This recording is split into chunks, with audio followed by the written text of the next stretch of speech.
WNBA owners could be forcing Adam Silver to dismantle the WNBA. Maybe the end of the WNBA. The players will move. Yep. There's not going to be a fixed number. It doesn't make sense to me for the WNBA to demand that, for the players to demand that right now. I understand. The biggest thing they did wrong, they said this is their moment. And so they've put a lot of pressure on themselves to make huge changes in the collective bargaining agreement because this is their moment. WNBA could vanish, not because of money, but because the very players meant to carry it are tearing it apart. Right now, behind closed doors, owners are whispering about something no one dares say out loud, shutting it all down. And in the eye of the storm, Adam Silver, trapped in a crisis bigger than anything women's basketball has ever faced. Here's the reality nobody is reporting. The owners just laid an offer on the table that would explode salaries, million-dollar max contracts, average pay jumping to $417,000 from a mere $200,000. And the players? They voted to strike. 98% said no. Let that sink in. But it gets darker. The owners aren't just talking anymore. They're calculating, cold and precise, mapping out what happens if the league disappears overnight. And according to NBA insiders who know the numbers inside out, folding the league isn't just a fantasy. It's a real, terrifying possibility. Every player is a free agent.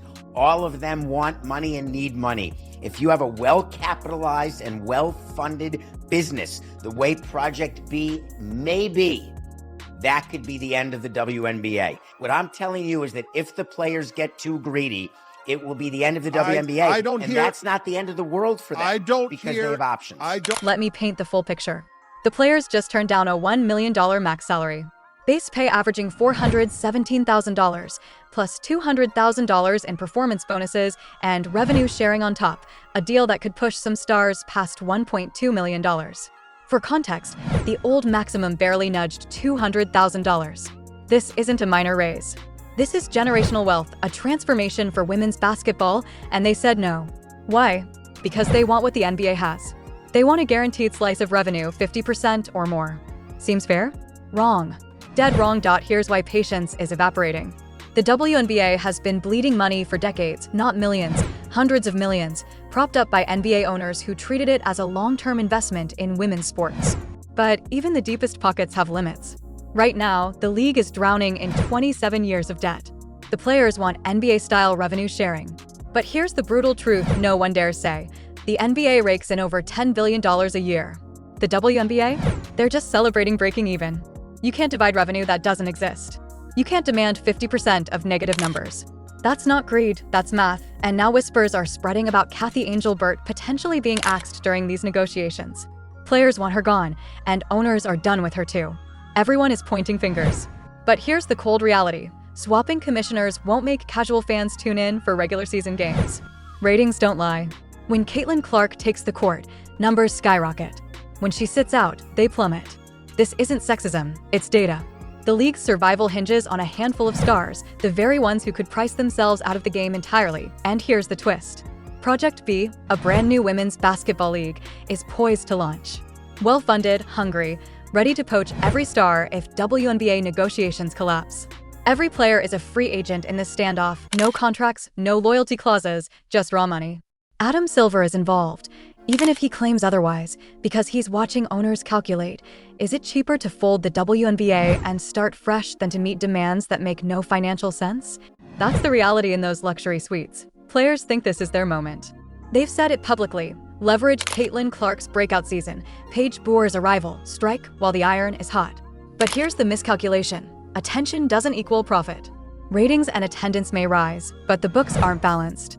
Owners have offers beyond salary, housing, benefits, retirement plans on the table. But locking in a fixed revenue share? Not a chance while the league claws its way out of decades of debt.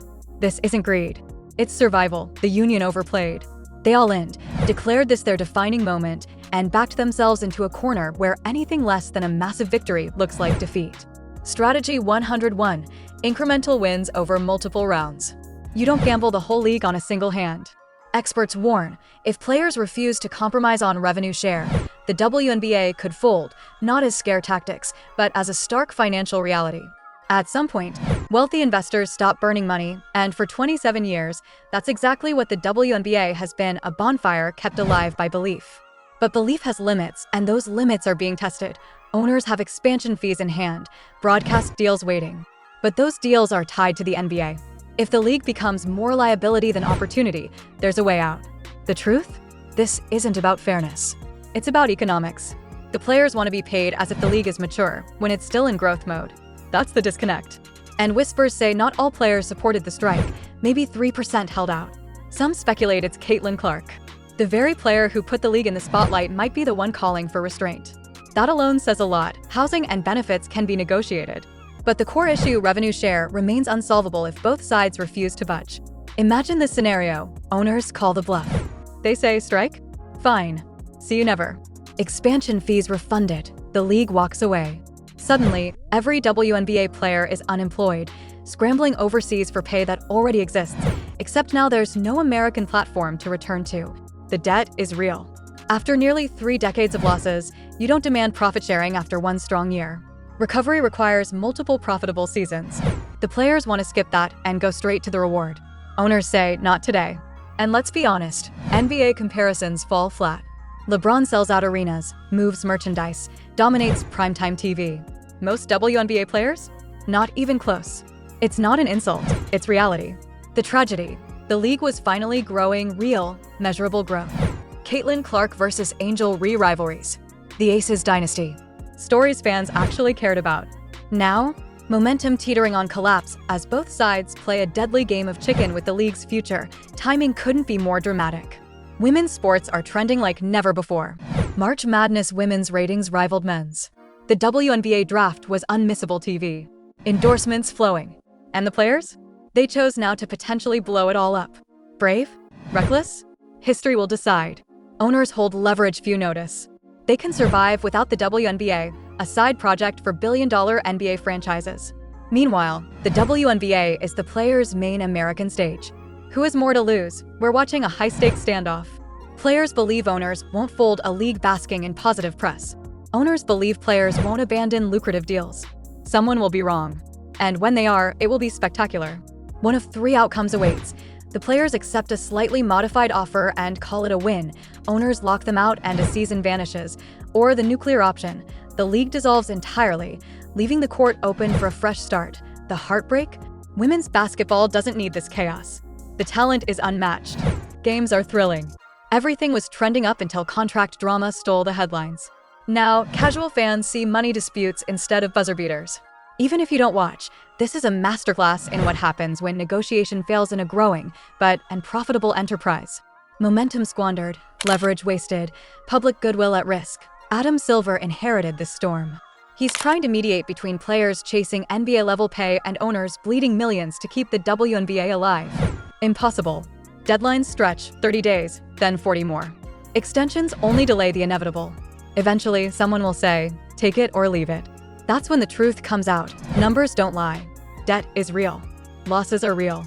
The gap between what players demand and what owners can afford is real. Something has to give. The public can scream all it wants, but ticket sales, merchandise, and TV rights pay the bills, and none match the NBA.